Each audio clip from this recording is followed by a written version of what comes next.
Hello, my name is Kirioth, and today we are also going to be talking about the Adeptus Custodes Preview Part 4, the Elite, which has only just gone up. Also, we'll cover the vehicles at the end of this video because we missed that yesterday. It was a whole thing, I'm not getting into it, so stick around if you want to talk about the vehicles at the end, and if not, well, just watch this bit. Easy! Now, I've not looked at any of this, we're going in completely blind, absolutely... I nearly said absolutely dry, and I have no clue why. That's disgusting. What is wrong with me? I don't know. Maybe I'm no longer the Herald of Nurgle, and maybe I'm switching over to Slaanesh there. What the hell? Anyway, we're going in blind, because I haven't read any of this. We'll just forget that happened. I'm tempted to edit it. No, I'll leave it. Why not? Why not? Let's have a look at these elite fellas, shall we? They look quality, so hopefully they will be quality. You can but hope. Anyway... let's have a glance. So, every member of the Adeptus Custodes is a hero in their own right, but there is some that go above and beyond, even the deeds expected of them. These veterans combine the training of their brethren with centuries of battlefield experience, each often centuries older than even the most venerable of Space Marines move over Dante, and well versed in the practice as well as the theory of warfare. Alright, layering it on thick there. Nice and thick for that one. Good, good. So, Custodian Wardens may at first glance be very similar to Custodian Guard, and indeed these elite warriors perform much of the same roles as their brethren, but with some added benefits. The first of these is Binding Oaths, a special rule that further boosts the durability of a unit that is already very hard to kill. Yeah, because, you know, the 2+ saves and the 4+ invulnerables just weren't enough, were they? Binding Oaths. Roll a d6 each time a model in this unit loses a wound. On a 6, the damage is ignored, and that wound is not lost. So... what are we at now? In a pure Custodes detachment, I believe we're on 2+ saves, 4+ invulnerables, pretty much, 5+ or 4+, depending on who you're taking, if I remember correctly. And now, not just against psychic damage, but also against just normal damage, these chaps, the Custodian Wardens, have Feel No Pain on a 6+, so that's nice.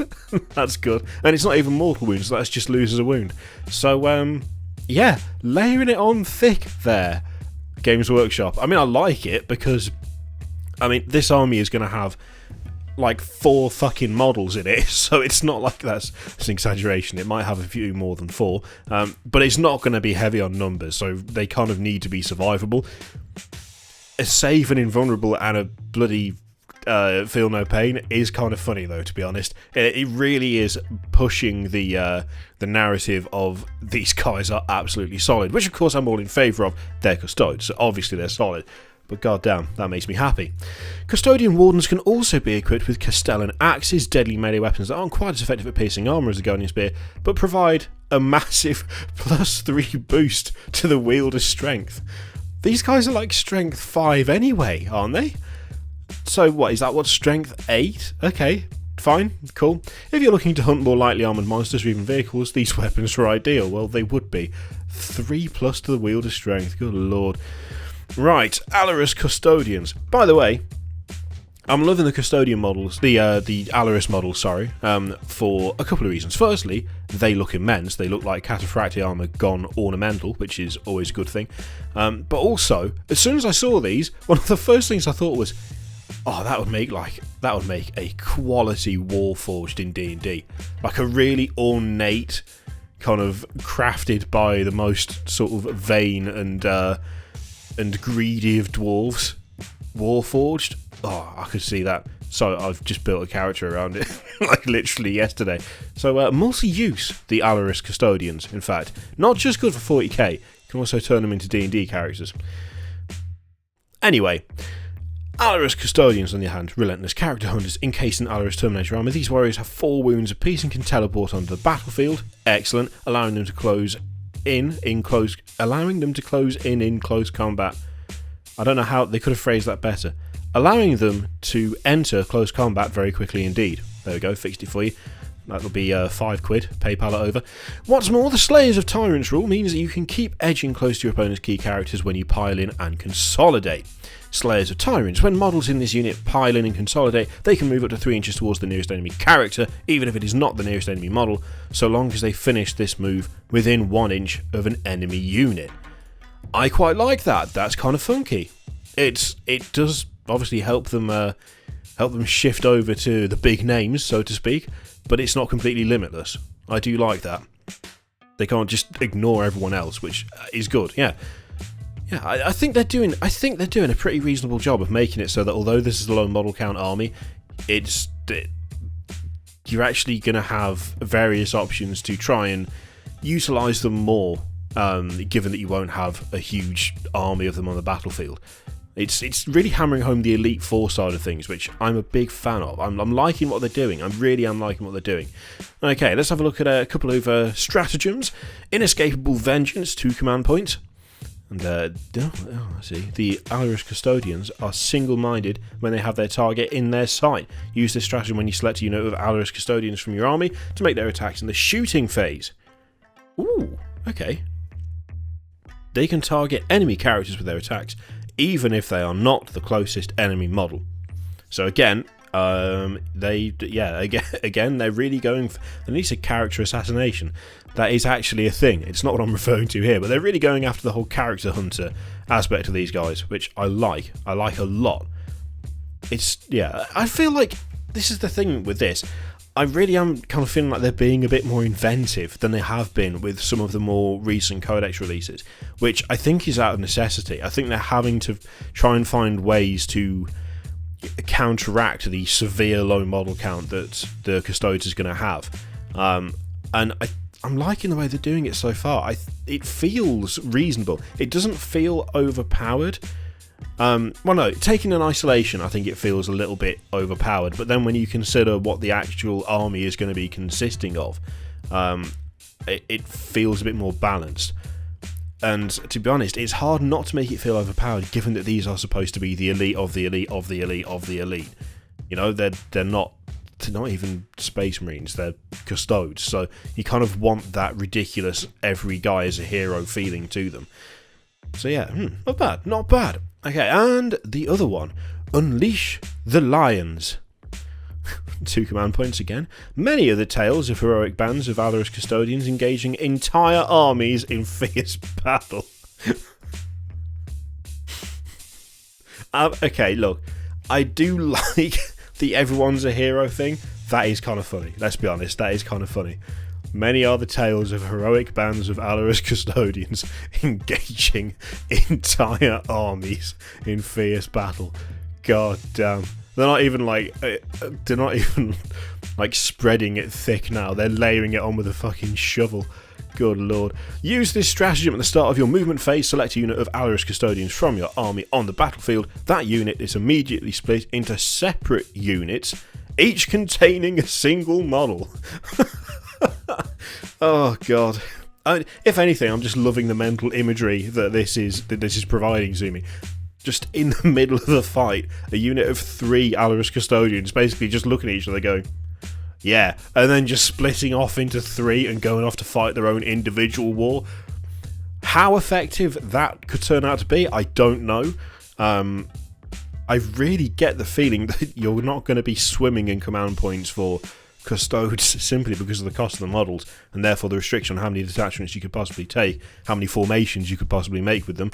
But stuff like that, I do quite like. Again, maybe good if you get in the right position to be able to just split the unit and go after different characters with each guy, or even could you get within a certain distance of an enemy character, split the unit, have one custodian attack one unit that's near to the character, have the other custodian attack the other unit that's close to the character, and then have the third go straight for the character himself, tying the others in combat up so he can take him out? Could that work? I don't know. I like it almost as a flavour thing. I like it. I think that's something that needs a little bit more thought from me anyway. I might just be a terrible strategist and everyone else is sitting there going, I mean, clearly you'd use it for this, but let me know in the comments. I'd use the excuse that this is a new army to me and therefore it's going to take a while to get used to it, but I think I might be lying. I'm not saying I've ever been good at 40k, I'm only saying that I love 40k. There's a distinct difference. Anyway, there is also the Vexillus Praetors, which are an elite choice that can be equipped with one of 3 different standards. I see. So, yeah, these are the kind of lieutenant equivalents, the Vexillus Praetors. So they have a couple of interesting things actually. Vexillus Imperius, Adeptus Custodes models other than the vehicles add 1 to their attacks characteristic whilst their unit is within 6 inches of any friendly Praetors with this Vexillor. Vexillor Defensor. Imperium infantry units have a 5+ invulnerable save against ranged weapons while they are wholly within 9 inches of any friendly Vexillor's Praetors with this Vexillor. Imperium infantry units. Oh dear, I'm coughing again. So, I mean, that's just Imperium infantry. It just says right there. It's not restricted to Custodes.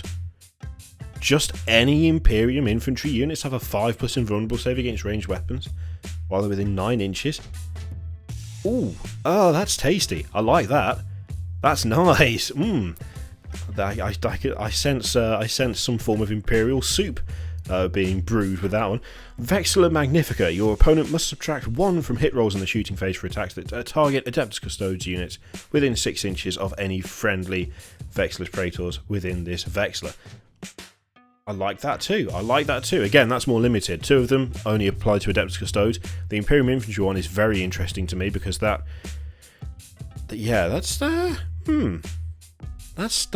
kind of cool. I can see a lot of potential for different detachments, mixing of armies and stuff with that one. Nice. Okay, so that is the elite stuff, and to be honest, I'm really looking forward to this. I'm genuinely really looking forward to this.